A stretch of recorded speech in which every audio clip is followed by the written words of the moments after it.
नमस्कार। आज की प्रमुख खबरें कुछ मुख्य सुर्खियों के साथ। गुजरात में बड़े कैबिनेट फेरबदल की योजना। उत्तरकाशी में हल्की भूकंपीय हलचल। डब्ल्यूएचओ की चेतावनी के बाद भारत निर्मित 3 कफ सिरपों पर बैन। बिहार में प्रतीक बंटवारे का राजनीतिक ड्रामा और भी बहुत कुछ। चलिए शुरू करते हैं आज की प्रमुख रिपोर्टों के साथ। गुजरात मंत्रिमंडल फेरबदल। दीपावली के पहले गुजरात की राजनीति में बड़ा फेरबदल होने की खबर है। सरकार मंत्रिमंडल का पुनर्गठन कर सकती है। मीडिया रिपोर्ट्स के मुताबिक 16 सदस्यीय मौजूदा कैबिनेट में से लगभग 7 से 10 मंत्री बाहर किए जा सकते हैं और नए चेहरों को जगह दी जा सकती है। रिपोर्ट्स में जिन नामों का जिक्र है उनमें स्वास्थ्य, गृह, उद्योग और जल आपूर्ति जैसे विभागों के कुछ वरिष्ठ मंत्री भी हैं। माना जा रहा है कि पार्टी 2027 के विधानसभा चुनाव की तैयारी में युवा और अनुभव का संतुलन बनाने की कोशिश कर रही है। संभावित नए शामिलों में कुछ बड़े नेता और क्षेत्रीय समीकरणों के अनुसार नाम सामने आ रहे हैं, लेकिन आधिकारिक घोषणा का इंतजार अभी बाकी है। उत्तरकाशी में भूकंप के झटके। उत्तराखंड के उत्तरकाशी में शाम को भूकंपीय झटके महसूस किए गए। रिएक्टर पैमाने पर तीव्रता लगभग 3.6 दर्ज की गई है। भूकंप केंद्र की गहराई करीब 5 किलोमीटर बताई गई है। स्थानीय लोगों में हल्की हलचल रही, परंतु अभी तक किसी तरह के जान माल के नुकसान की जानकारी नहीं मिली है। विशेषज्ञों की माने तो 3.6 तीव्रता हल्की मानी जाती है, पर ऊपरी सतह के करीब होने पर इसे अधिक महसूस किया जा सकता है। नागरिक सतर्क रहें और आवश्यकता अनुसार स्थानीय अधिकारियों के निर्देश माने। डब्ल्यूएचओ की चेतावनी, भारत निर्मित 3 कफ सिरप पर बैन।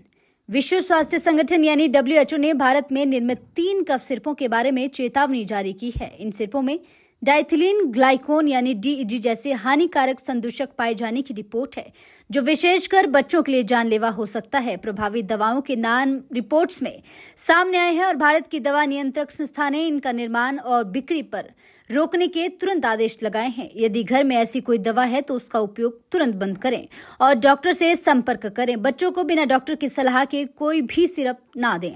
यह मामला गंभीर है। डीईजी गुर्दे और अन्य अंगों को संक्रमित कर सकता है और गंभीर समस्या पैदा कर सकता है। बिहार विधानसभा चुनाव की तैयारियों के बीच राजनीतिक दृश्य और गर्माते दिखे। आरजेडी, बीजेपी और चिराग पासवान की पार्टी के बीच टिकट और चुनाव चिन्हों के बंटवारे की खींचतान रात भर चली रही। रिपोर्ट्स बताती हैं कि राजद ने कई सीटों पर रात में ही प्रतीक बांटे। वहीं एनडीए गठबंधन में सीट समन्वय और प्रतीक आवंटन को लेकर असहमति बनी रही। उपेंद्र कुशवाहा जैसी सहयोगी पार्टियों ने भी नाराजगी जताई है। इस तरह का असंतुलन भविष्य में सहकारी राजनीतियों को प्रभावित कर सकता है और कई जगह सहयोगी के बीच टकराव देखने को मिल सकता है। अफगानिस्तान पाकिस्तान झड़पें।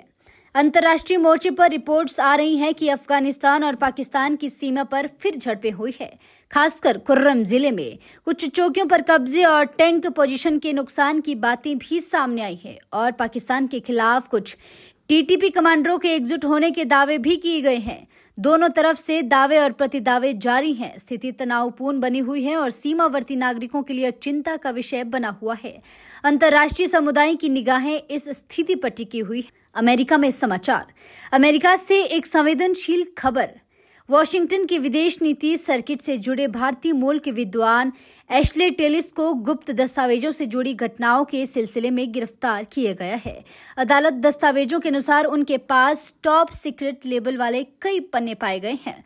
कई अधिकारियों ने कुछ विदेशी मुलाकातों का भी जिक्र किया है। मामला अभी जांच के चरण में है और आरोप सिद्ध होने पर कानूनी कार्रवाई संभव है। याद रहे, अभी आरोप है, ना कि दोष सिद्ध हुआ है। खेल जगत से एक सकारात्मक तस्वीर। मलेशिया के जोहर बद्दू में एक सुल्तान ऑफ जोहर कप में भारत और पाकिस्तान के जूनियर हॉकी खिलाड़ियों ने मैच से पहले और बाद में हाथ मिलाए और हाई फाइव किए। मैच 3-3 से ड्रॉ रहा। यह घटना खेल में सम्मान और स्पोर्ट्समैनशिप का उदाहरण मानी जा रही है। दिवाली के मौसम में ब्यूटी टिप्स भी चलन में हैं। कथित तौर पर प्रसिद्ध वक्ता भक्त जया किशोरी अपने चेहरे पर देसी नुस्खे जैसे बेसन, दही, हल्दी, मास्क का उपयोग करती दिखती हैं, पर किसी भी घरेलू उपचार से पहले पेट टेस्ट विशेषज्ञ की सलाह जरूरी है। और मनोरंजन के आसपास कॉमेडियन भारती सिंह ने पुष्टि की है कि उन्होंने अपने दूसरे बच्चे के लिए कोई जेंडर टेस्ट नहीं करवाया है और वे कानून का पालन करती हैं। वहीं संजय कपूर की वसीयत से जुड़ा पारिवारिक विवाद दिल्ली के उच्च न्यायालय में विचाराधीन है। उनके बच्चों ने वसीयत को जाली होने का आरोप लगाया है। यही थी आज की प्रमुख खबरें। धन्यवाद।